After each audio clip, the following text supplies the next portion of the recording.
Hi, everyone, and thanks for joining us today in our Legal Operations Forum webinar. My name is Meged-Rosen, and I'm the CLO of Cyberbit. Legal operations is an emerging field. It combines between people, processes, and technology with the purpose of creating efficiency in the legal department's work, saving time, saving resources, increasing accuracy, and actually making more time for lawyers to practice law. When you implement legal operations in your department, it has to be according to the specific needs of your company, to the specific pain points, to the specific way that you do business, to your company's maturity, and many other factors. So it's not a one size fits all. I think legal operations will take a growing part in our professional work, and it will actually become a skill that we have to master. And this is why I believe that every department and every in-house counsel should be thinking about their first steps, since it is a long and winding road. And this is also why it was important for me to create this forum and to create a platform for Israeli in-house counsel to share information and to be exposed to more knowledge in this field. So far in this forum, we've dedicated several webinars to speaking about people and processes. And today we'll speak about the third pillar, which is technology. And since contracts are the heart of our work, we'll be speaking today about various ways in which contractual processes can be automated. We'll also speak about the advantages that this can bring to your department, how it can make your work more efficient, and how you can bring greater value to your company. I'm happy to host Mark Rhodes, which is the Managing Director EMEA of ContractWorks, and Mark Batley, Account Manager EMEA. So Mark, I hand it over to you. Thank you. So thanks very much, Sigal, and thank you to Nira, and thanks to ACCI Israel and to everybody on the call today for your time, and welcome to our webinar, Taking Control of Your Contract Management with Technology. So I'm just going to start with a really quick and simple introduction to who we are and who's on the call from ContractWorks. So ContractWorks is a US-based organization. We are part of an organization called SecureDocs Inc. We have three products: ContractWorks contract management software, SecureDocs, which is a virtual data room service which is used in M&A and financial events and transactions, and ReadySign, which is an electronic signature solution. So we were spun out of an organization called AppFolio in 2014. We have a team of about 50 in Santa Barbara, California, and then there are three of us in the UK, myself included. So I'm Mark Rhodes, the Managing Director for EMEA, and also on the call today is Mark Batley, who is a customer manager across the EMEA region for ContractWorks. So that's who we are. Today's agenda, we're going to first of all share some of the new research that we've done in the UK amongst in-house lawyers, and we're then going to talk about the options for using technology to really kind of take control of your contracts, and we've split that into three broad categories, and we'll talk about each one. That will then lead into an introduction of ContractWorks, which will include a brief demo of the platform itself, and then we've got one or two customer stories to share at the end, and then obviously there will be an opportunity to ask some questions at the end. And what we'll also do is we'll pop some polls up on the screen as we go through as a way just to drive a bit of interactivity. So if you see a poll or if you hear me asking you to cast your vote, I'd urge you to read the question and see if you can take part, just to add a bit of interactivity. So the first thing I'm going to just talk about is the insights that we've got from the UK market. So in March of this year, we commissioned some research amongst 100 in-house lawyers for UK companies of more than 50 people. This was an opportunity for us to really start to kind of get under the skin of a problem that I think we've certainly heard a lot about, and I think there is a growing argument for. And so just to give a bit of context to why we chose to research this area, here are just three voices which are kind of airing the context of the problem. So, first of all, we've got something from EY there, which talks really to the point that lots of general counsels, once contracts have been negotiated and signed, tend not to track obligations within those contracts. So once they're live, then visibility is almost kind of instantly lost. Similarly, World Commerce and Contracting, formerly the IACC, suggests that a significant proportion of contract value is lost within that kind of post-signature stage of contract management. And then finally, we've got something from Deloitte, which again backs up the argument that for the majority of businesses, whilst lots of the effort will go into negotiating, redlining, and really kind of focusing on getting deals over the line to get contracts signed, once those contracts have been executed, they often tend to fall through the cracks, and there is no clear responsibility within the organization. There is no clear visibility on what is contained within those contracts, which oftentimes will be kind of loaded with obligations and be valued at significant periods of revenue for the organization. So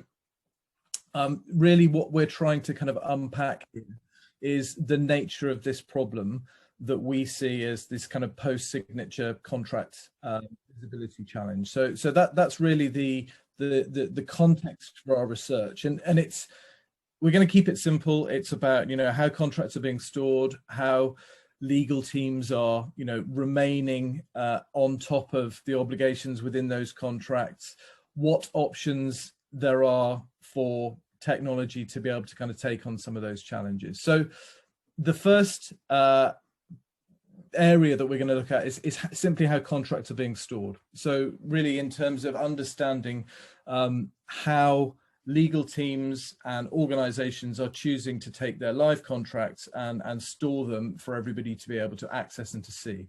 And you can see there that about half are using a contract management system, so a dedicated platform to managing contracts, which obviously means that half about 60% are using SharePoint or another shared drive, which might be Google Drive or Dropbox or one of the other kind of popular platforms.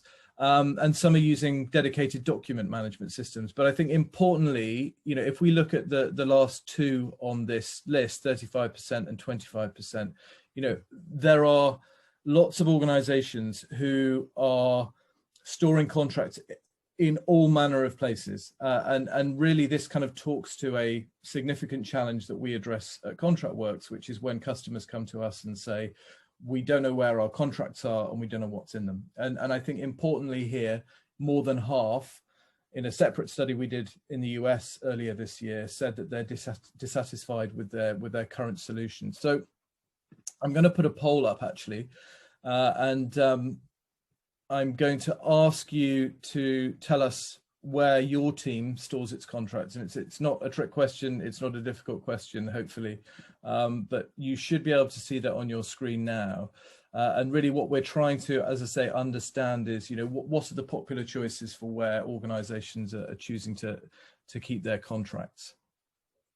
So I shall just let this run for a few seconds and we'll see what the And by the way, I mean, this is anonymous, so we're not able to see what everyone is answering. And I really encourage you to answering and I see you are, because it will be interesting to see what the results are. Okay, so I'll leave it 3 more seconds and then we can have a look at the results if anyone has yet to cast their vote. Okay, so I can see that quite a few people have voted. 1 or 2 still coming in. Okay, so let's take a snapshot there, and I should be able to share the results with you. And so you'll see there we can the popularity of SharePoint and other shared drives. So SharePoint, it is ubiquitous in organizations throughout the world. the reality is, it can be adapted for particular use cases, and legal teams clearly is one, but, the reality also is that it's not been designed specifically with legal agreements and some of the requirements of legal teams in mind. So we're going to talk about SharePoint and shared drives in due course. I can see that 12%, so of the first 4 people here who've responded are using a contract management system. So a relatively small take up, at this point. And I guess to Sigal's point at the start, this is the emerging area of legal operations, and I guess it's why we're kind of all here.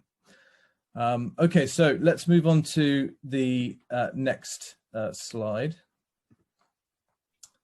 So the other thing that we wanted to just do in terms of, just bear with me a second, sorry. Okay. So the other thing that we wanted to do just in the context of understanding how contract visibility was being maintained was to understand how teams are being kept up to date with what's in their contract, and particularly kind of key contract dates. And we know that that's a problem where, contracts auto renew or obligations need to be met by certain times.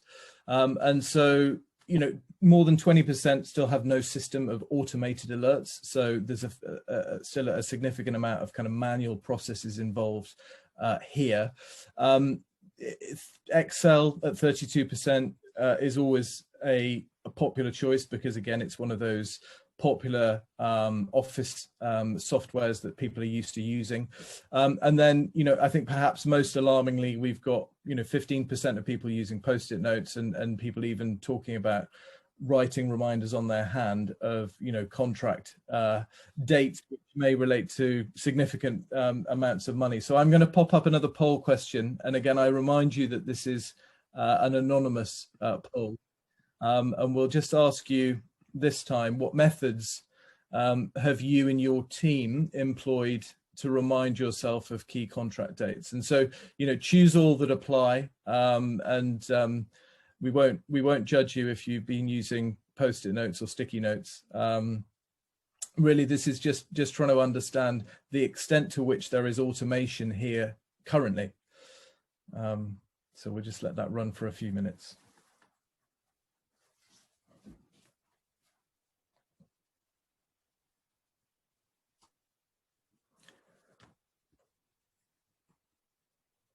Okay, some interesting results I can see in front of me. So I'm going to share these for everybody to see now, and I do remind you that this is anonymous, and so we can now see that calendar reminders. So a certain degree of automation clearly is there, but I don't know about your calendars, but mine certainly gets filled up with all sorts of different types of reminder, and it's often easy to overlook important moments within the calendar. I can see that somebody's written something on their hand before, and somebody else is using Post-it notes as well. But again, after the calendar reminder, there's that Excel spreadsheet, and clearly, and we're going to talk about spreadsheets in due course, but clearly the challenge with spreadsheets is, they are always open to human error, and it's very difficult to create a single source of truth with a spreadsheet where you've got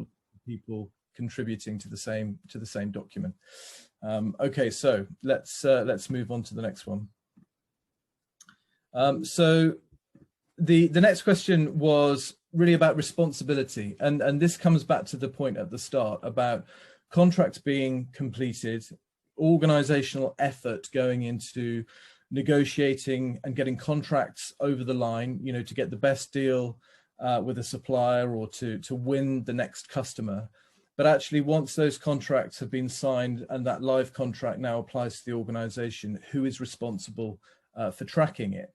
And in spite of the fact that 55% of our respondents said the legal team is responsible, actually what tends to happen is, even if the legal team is not responsible, when there is a problem, if there is a problem with a contract, it often comes back to legal's door. So we're just going to pop up another poll here. And this is simply one about contract responsibility. So it's the same question. Again, it's anonymous, and it's who is responsible for tracking live contracts within your organization. And again, there will probably be, you know, multiple people within your organization who is responsible. But we'll just let this one run for a few minutes and we'll see what that looks like.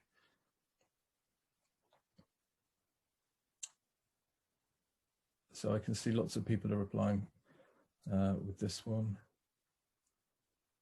Yes, and I think this is also kind of an issue that I'm not sure if the formal answers and the perceptions that people have are exactly the same. And, you know, perhaps certain departments think it's another department's responsibility, and there's not a lot of clarity on that. Yeah, I think that's a great point. Let me share the results.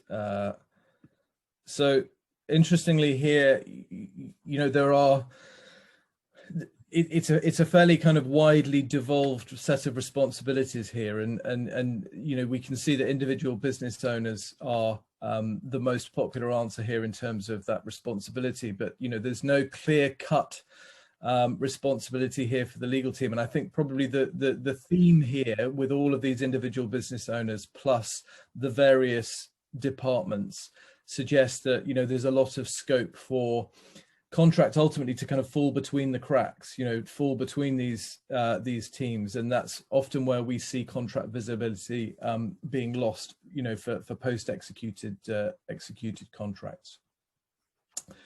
Okay, so finally, I think there's one more poll question, and really this is about you know, this sense that businesses don't necessarily focus enough on post-signature contracts, and you know, almost 3/4 of our respondents in our own research suggested that, you know, organizations could do more to focus on managing contracts post-signature. And so I'll keep kind of banging on about this point, but you know, all of that effort and that attention that goes towards negotiating contracts where a lot of kind of technology is focused means that there's not anywhere near as much focus on managing contracts which have already been signed.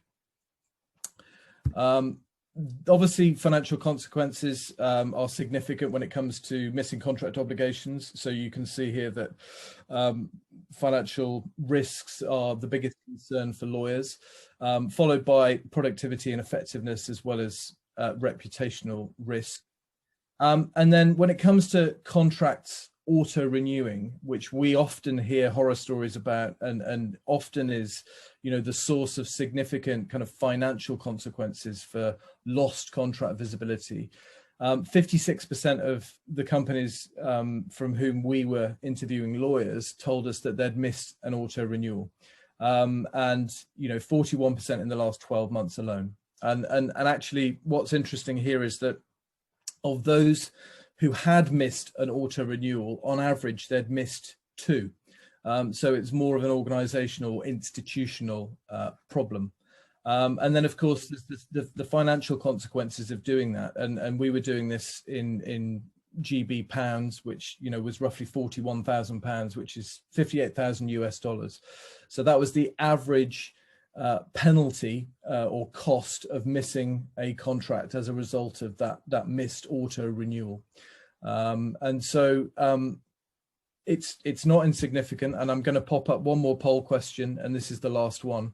And again, I would remind you that this is anonymous, but it would be really interesting to know here, quite simply, whether or not your organization has ever missed an automatic contract renewal. So this is a contract which may have a notice period, but if that notice period is not exercised, it will automatically roll on.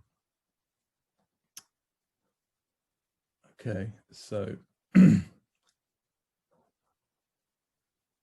okay, that's interesting. So I shall just leave it a few more seconds, and I would appeal to you to be as honest as you can be.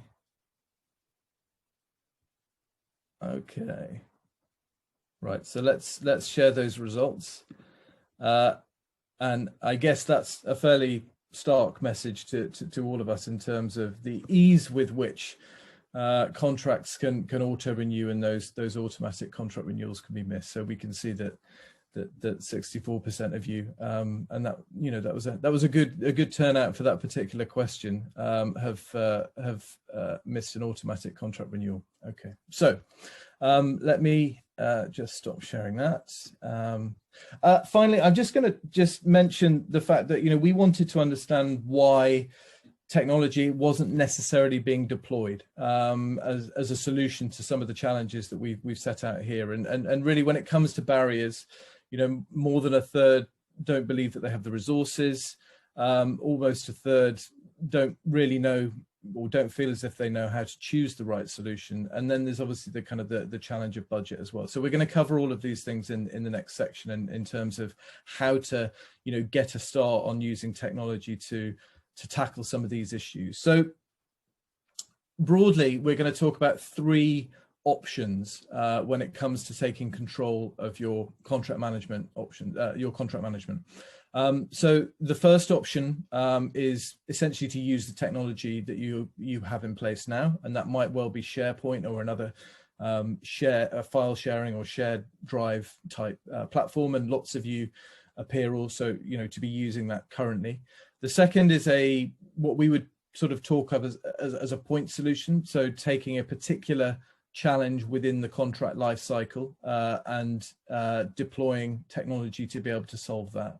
And the third is a full, very transformational change, where you go for more of a kind of enterprise level, full contract life cycle solution. So we'll talk about all three of those, but before we do, I just wanted to talk about some of the kind of key and possibly very obvious considerations before you start kind of setting out on a journey to use technology in your contract management. And the first is resources. So we talk about time, and that's not just, you know, time to go out and find a piece of software. It's time to figure out how you're going to implement it, how you're going to test it, who needs to be involved, you know, what's the groundwork that needs to be done before you start using a new system, who's responsible for communication. So, you know, all of those things contribute to a lot of time. Who's going to own the project? You know, this is not just one person, you know, carrying a can for the whole organization. You need to make sure you've got somebody who has influence and who has resilience. And this is about leadership of the project, and it's not necessarily just about who is the person who's going to choose the solution. And then the budget, and I'll talk about this in a little bit of detail in a moment, but, you know, have you got the budget? Who is responsible for the budget? Is it all agreed and signed off? We often hear challenges around appetite for change within your organization, and so one or two people can have all sorts of ambitions to be able to kind of make transformational changes, but actually the rest of the organization might not be ready, might not have the same appetite. How easy is it to reach a consensus and make decisions within your organization? Are you small and agile, or are you, you know, more unwieldy when it comes to making those decisions? And how easily do you think you can have your teams, your people adopt a new system or a new way of doing things? There's all sorts of process considerations as well, from implementation to training, and the kind of the tactical elements of bringing a new solution on board. But there's also the kind of higher level stuff about, you know, what's the key message to the whole business? Who's responsible for the kind of change management process, and who is going to be, you know, the champion of communicating that? And then finally, budget. You know, we know that legal teams are not really used to buying stuff and kind of going out and making business cases and, you know, spending a budget. Often legal teams are cost centers within the organization, and this obviously represents a change. So understanding, you know, who is the key decision maker, who is, you know, going to be responsible for signing this off. Does the business case need to be made and written? And if so, who's going to do it? So there's a lot of things to consider before you kind of just decide that we're going to go and find, you know, some technology to solve our problems. I'm not going to take too long on this because I'm conscious of time.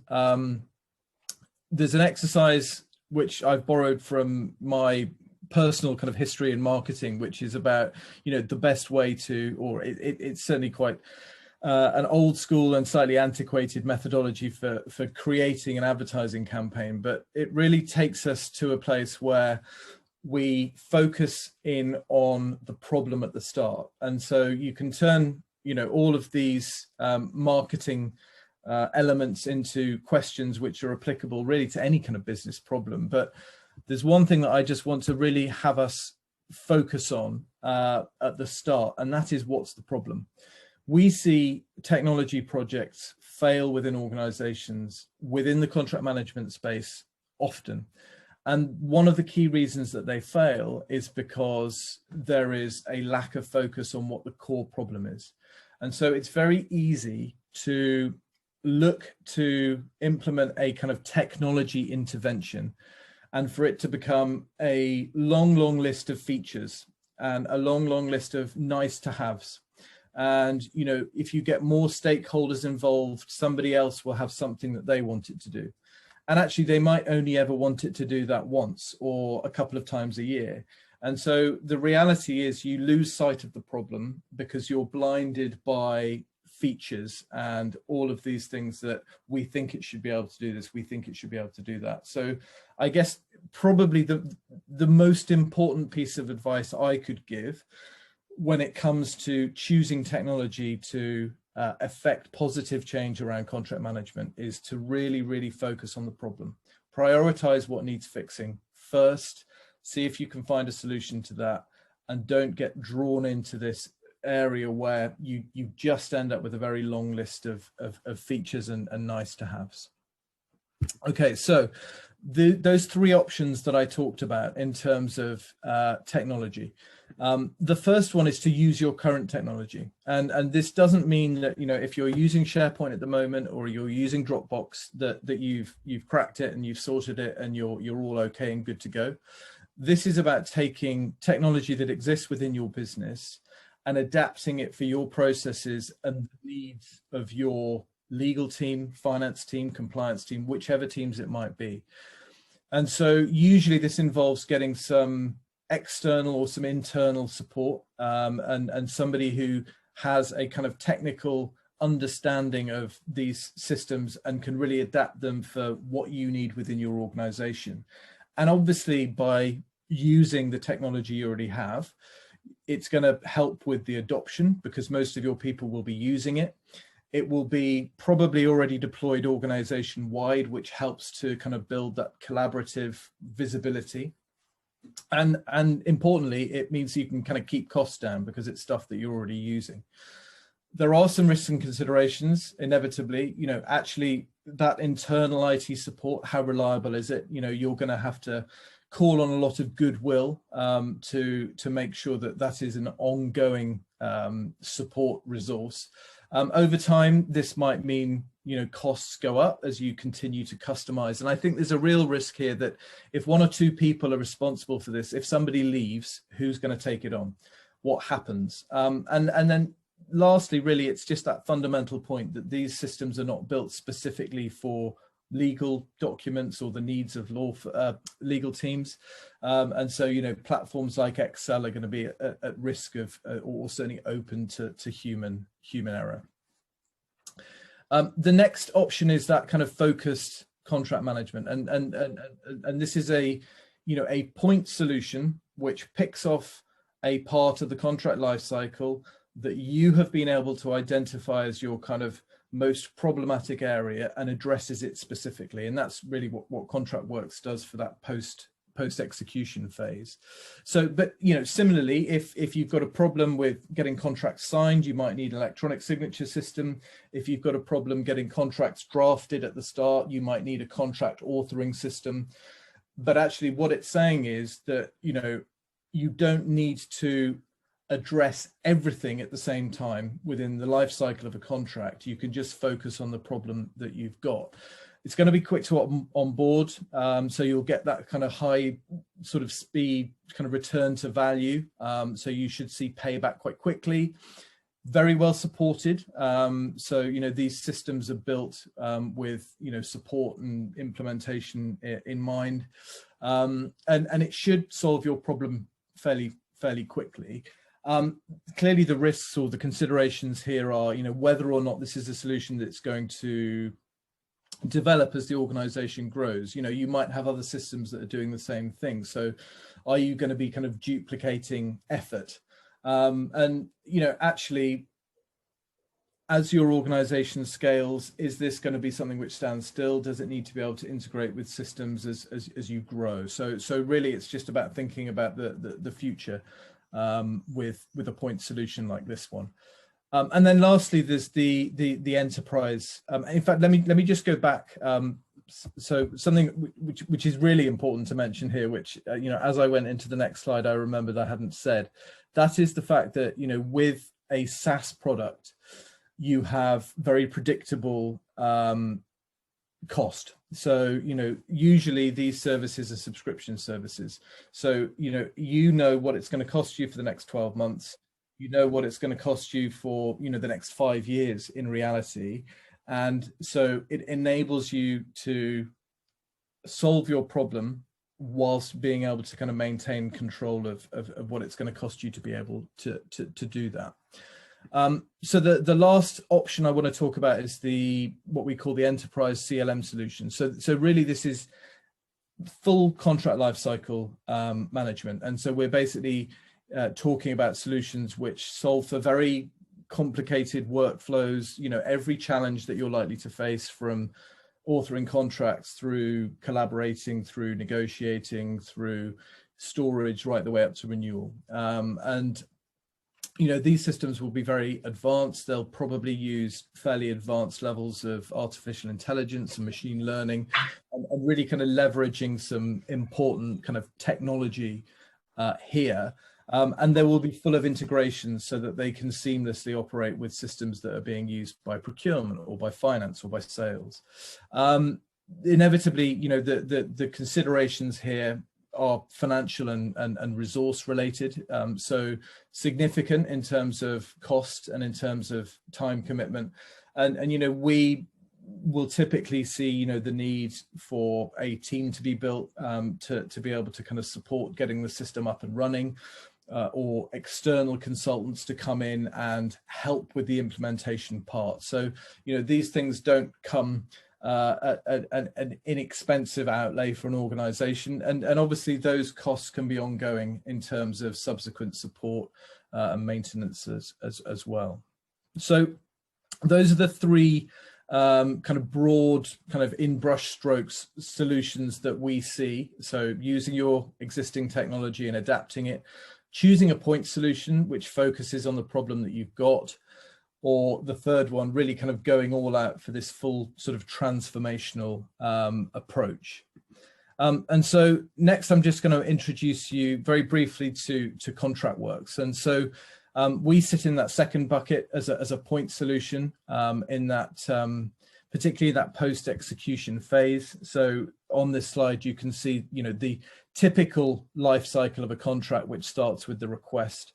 ContractWorks is focused really around the contract repository, and the way that we see it is that it's about building a single source of truth for your contracts. So we include an electronic signature element. We include a light approvals flow, but really it's from that point onwards through building a searchable, scalable contract repository, which is loaded with notifications and contract data tracking and reporting, to enable you to gain significant visibility about your contracts that are live before they renew, before they expire as well. So we're going to just run a brief demo of the software now, which will should hopefully kind of talk to what you can see on the screen in front of you. And just to remind you, really, this is in that second kind of bucket of taking a point solution to be able to fix a particular problem within the contract life cycle. So I'm just going to stop sharing my screen, and my colleague Mark is going to take over and share his screen.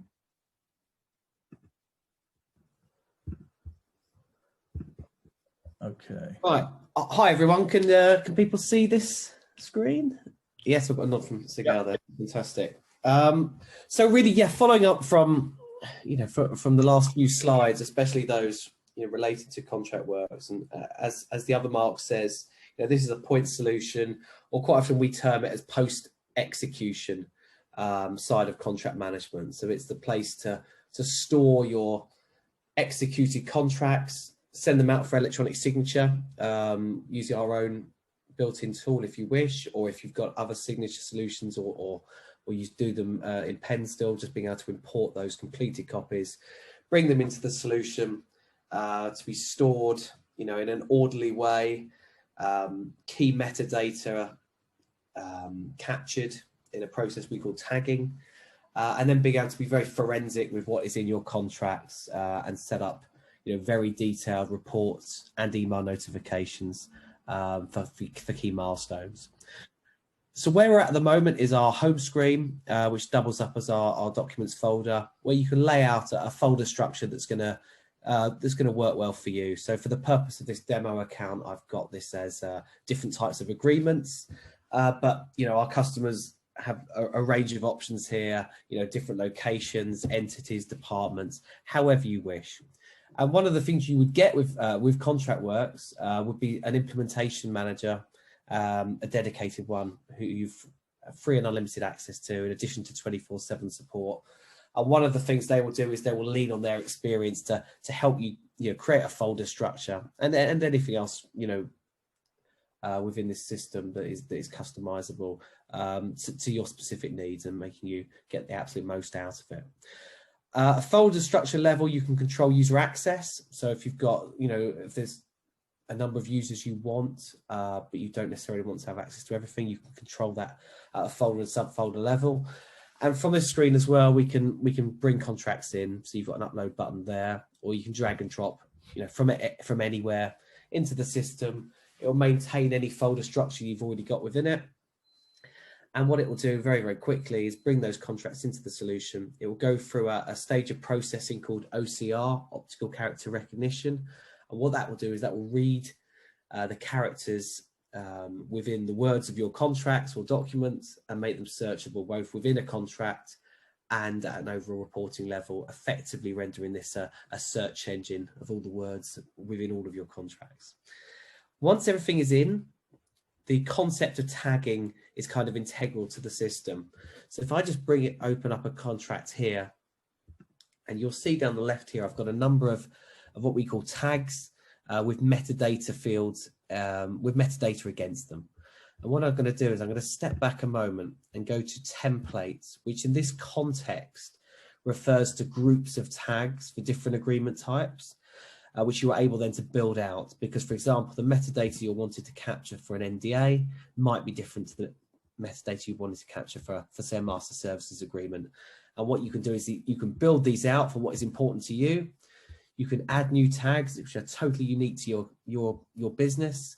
There can be numbers, dates, words, yes, no's, percentages, currencies. You can have drop-down menus as well. And the whole point of tagging ultimately is to then be able to run very detailed reports at the reporting stage, which I can go into in a moment. So really, when you start, and again, you'd get help with implementation and others with this, it's what do you want to get out of a system like this? How forensic do you want to be within your contracts? And ultimately, do you have a tagging structure that's going to lend itself to that type of report? So if I go back into this contract specifically, so I've got my metadata filled out for these. You'll see for end date, and this can be for any milestone date within a contract, you're able to set up email notifications. So obviously we had that poll earlier around missed auto renewals, which the majority of you had experienced at some point. This is one of the key ways to stay on top of that and avoid that happening in the future. So you'll see here I've got a bunch of days here before this end date that this email address gets this message. It's all customizable. If I want to add more days, if I want to make it less days, if I want to add other colleagues as well, change this message, I can do so. We can start to use the OCR, the optical character recognition, in the search box. So if I wanted to just see, for example, does this contract contain a force majeure clause? I can do that. And if I want to, I can even capture that whole clause as a tag. So I could then go into my reports and maybe in this example, not just see all of my contracts with force majeure, but maybe the content of those clauses as well. And this was something, especially last year at the start of the pandemic, companies were using things like this a lot to be able to, obviously identify risk and get outs and of other things, obviously within contracts. We can also turn the contract into a table of contents using the OCR. So if you've got very long contracts, this can be a really nice way just to be able to cut through to what's important. If I wanted to just see, for example, my limitation of liability at a glance, I can do so here. And again, I've got the opportunity to link that to a tag. So as mentioned, everything that you tag is then reportable. So if I just go into reports, and there's a huge range of things that we can dig out of your contracts from here. So I've just started a new report, which ultimately is just an unfiltered view of all of my contracts initially, but I can start to apply some filters. You'll see here in this demo account, I've got 120 tags, and any and all of these are reportable at once. So if we just do a very sort of standard type of report. So if we just say contracts that end, I'm going to say in the next 180 days, I can then cross-reference that with other tags. So we've got yes, no tags, which can be really helpful. So going back to the auto-renewal theme, one of the things I'm capturing here is, do these contracts auto-renew, yes or no? And so I can instantly then identify there's an element of risk associated with this contract, and I can run a report on that. I can cross-reference that with value, and we've got lots of different currency tags. I've got this in pounds, but we can do it in pretty much any currency. Let me just start to run that report there. And you'll see here the different columns will come up. And from there, I can save this report. I can export it to a PDF or an Excel. And I can also add to it as well. So we can make it a little bit more forensic here and say, right, okay, all of these that now in my services agreements folder. I can even use this search box again, like we just did, and say, show me all of my contracts with force majeure, and that will scan all of my contracts. So all of a sudden, I've got this report now, which is, contracts ending in the next 180 days that auto renew over £5,000 in my services agreements folder with force majeure clauses. And obviously, it's probably quite a speculative type of search. But ultimately just a good guide to just how in depth you can go here. And once you've got these reports set up, you don't need to keep logging in and sort of rerunning them. You literally just schedule them out. So I've got this one scheduled out. I get it every Monday. It can be more or less frequent than that. It can be in a PDF or an Excel, and I can share with other colleagues as well that I want to have that in front of them. So again, back on the on the basis of that report example, the email notifications, these are two of the ways that you can stop those very expensive contract auto renewals happening again in the future. One last thing I'm going to touch on here, because I'm aware of sort of based on time, is our electronic signature, which is built in. And it's, if any of you use other solutions, maybe more of the well-known ones, maybe like a DocuSign or Adobe Sign, it's very much similar to those. It's a lot less expensive, and it sits within a contract management solution, which is advantageous when it comes to not needing integrations or things like that. So I'm just going to jump into a blank NDA and just sort of show an example of how the electronic signature works. So I've got a little pen button here, and what I can do is I can just start to fill those details out, and I've got different lines for each, which I can then fill out. I've got a receiving party as well, and then what I can do, I can just send that out, and it will go to people in order.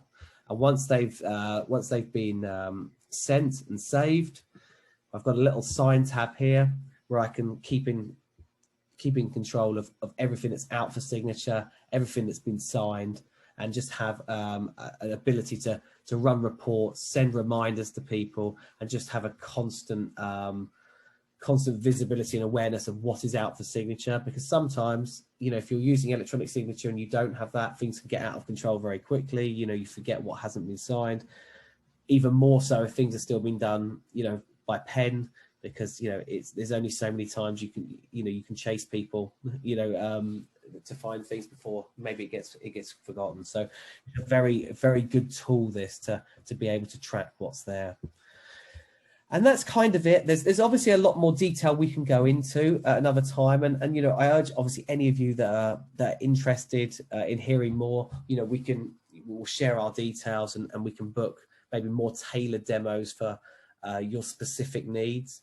But I guess just some takeaways from this is it's deliberately very easy to use, and hopefully I've sort of demonstrated that in the last couple of minutes. It's been built for, you know, mass adoption, you know, from people of all types of different departments with all levels of confidence when it comes to using technology. You know, what you don't want is a system so complicated that people are frightened to use it and go back to their own methods. And if you ever looking for that single source of truth, which a solution like this should be able to give you, as soon as people are frightened to use it and go back to their own methods, that single source of truth really does get diluted. So very much this is a deliberately simple solution. We focus on really one key thing, which is post-execution. And yeah, very, very, very easy to use. Great, thanks, Mark. So I'm going to share my screen again. There we go. Okay, so hopefully you guys should be able to see my screen again. So we've got a few minutes left, and I'm just going to talk a little bit about some of our customers. So just really in terms of who we work with, you know, our typical customer is an in-house legal team, in-house lawyer. So we work with lots of GCs, in-house counsels, chief legal officers, heads of legal, etc. We also work with compliance, procurement, finance, lots of other teams within the organization. And actually quite often contract works will start out with the legal team. And because of the facility to be able to grant permissions at a team level, it ends up being used across several teams within the organization. So they almost have their own instance of contract works sitting under one kind of master instance of the software. Some recent customers who we've started working with in the EMEA region. You can see some hopefully some quite familiar brands there. We've also included a couple of our Israeli customers there as well, both of whom are recently onboarded as contract works customers as well. And so just to finish up, I just want to cover off a handful of customer stories. So I can see that we've got about 4 or 5 minutes left, and I won't go into too much detail on all of them. I'll just pick off 1 or 2 important elements which hopefully kind of support what you've seen with the demo that Mark's just done for us. And so first of all, I've got one from a UK job site. So read.co.uk, it's the biggest, I think it's the biggest kind of family-owned recruitment company in Europe. So these guys had a real problem with contracts auto-renewing, and we've obviously spent quite a lot of time talking about that. And I think, you know, what the tipping point was for these guys was that everything was being managed in Google Drive.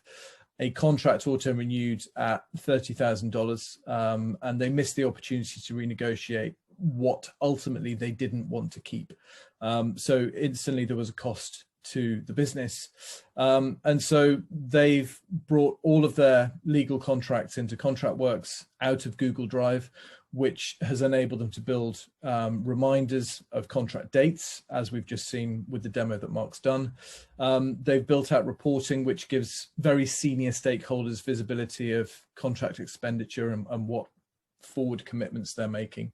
And really for these guys, the cost saving was the big benefit. So, you know, 87% their contracts renewed at the same or a lesser value than the previous 12 months. So I guess from a very commercial point of view, they were able to drive significant visibility with very positive outcomes in terms of what they were paying to suppliers.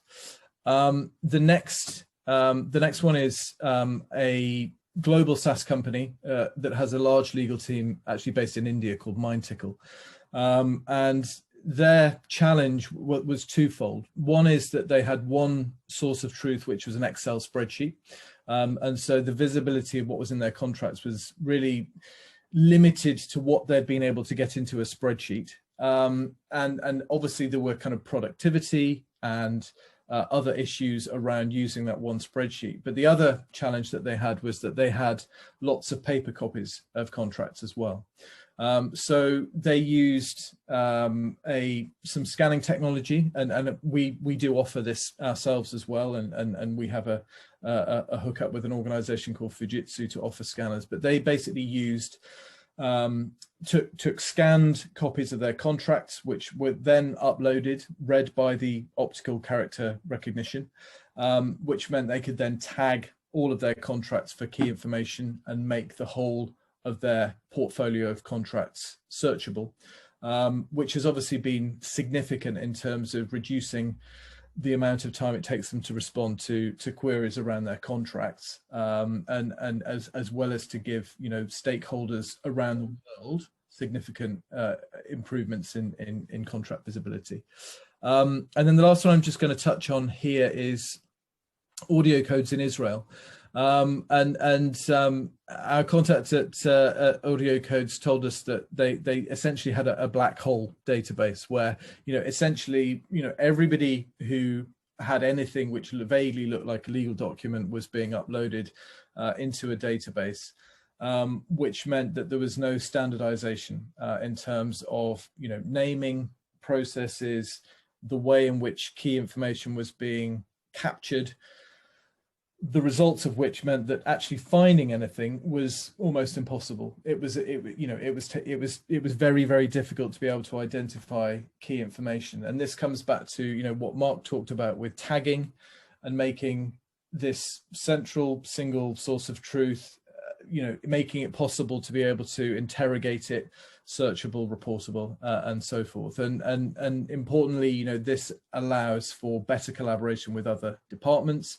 And I think importantly, it also devolves that responsibility beyond just the legal team, because you're able to give visibility to other teams within the organization to your key contract data. And you can do that in various ways through the platform as well. So that was just very brief. I'm conscious that we're at time now. So I saw that there were a couple of questions that have come in through the chat, which I'm just going to find now, if you bear with me a second. Okay, so in answer to some of these questions, does the system also support Hebrew? At the moment, it doesn't. It is programmed really to be able to create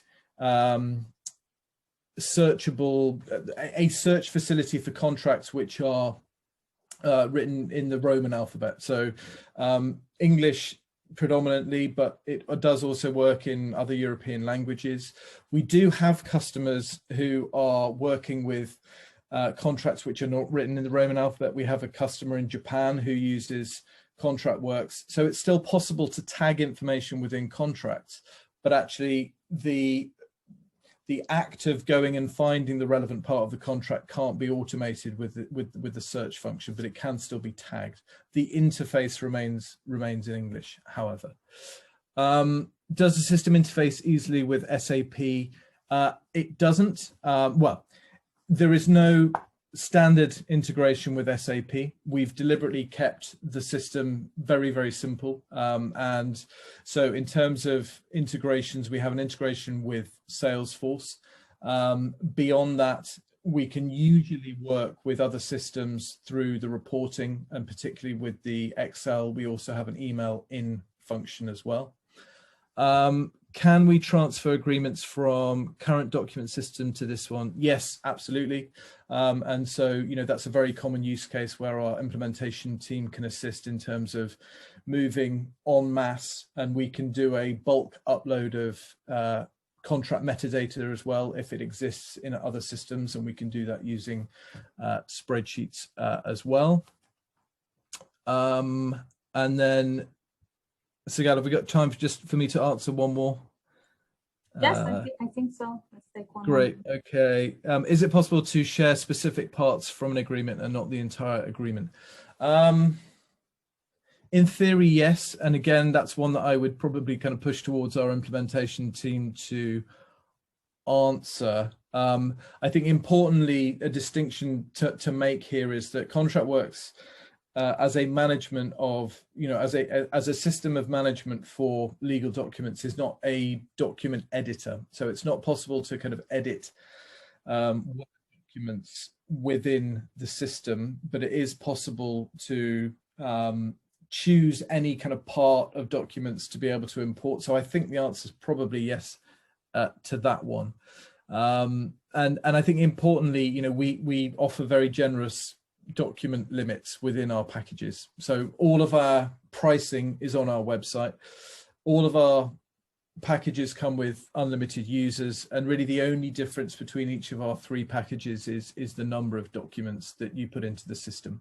So we have a standard package which is $7,200 per annum with unlimited users, and you have an allowance of 2,500 documents.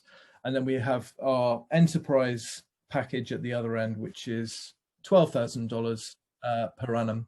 And that's for unlimited users and unlimited documents as well. And most of our users fall somewhere in between. So I'm sure that everybody's got lots that they have to be getting on with their day. And I apologize to you now for overrunning by 3 minutes. I guess the last thing for me to say was just thank you to everybody who's attended.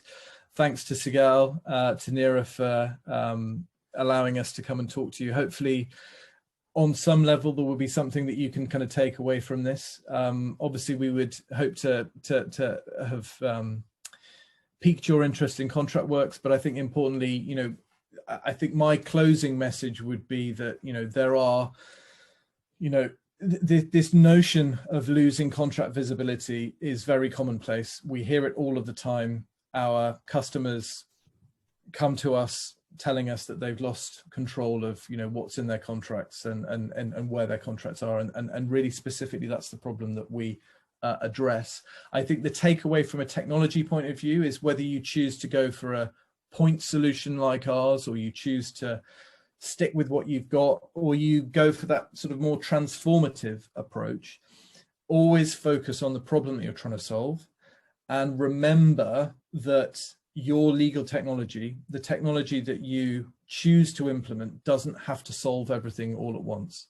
And that's probably the kind of single sort of piece of advice I would want to leave you with, because if you try to bite off more than you can chew, if you try to take on everything at the same time, you immediately increase the likelihood that it's not going to go well, and it's potentially going to fail as a project, and it's not going to be adapted, by the organization. So that's probably where I'll leave it. And once again, thanks everybody for attending, and thanks to ACCI Israel for hosting us. Thank you as well, Mark and Mark, for the interesting presentation and for giving us some food for thought. And thanks for everyone for participating. So have a great summer, and we'll see you in our next webinar. Thank you. Thanks, Sigal. Thanks, everybody. Thank you. Thank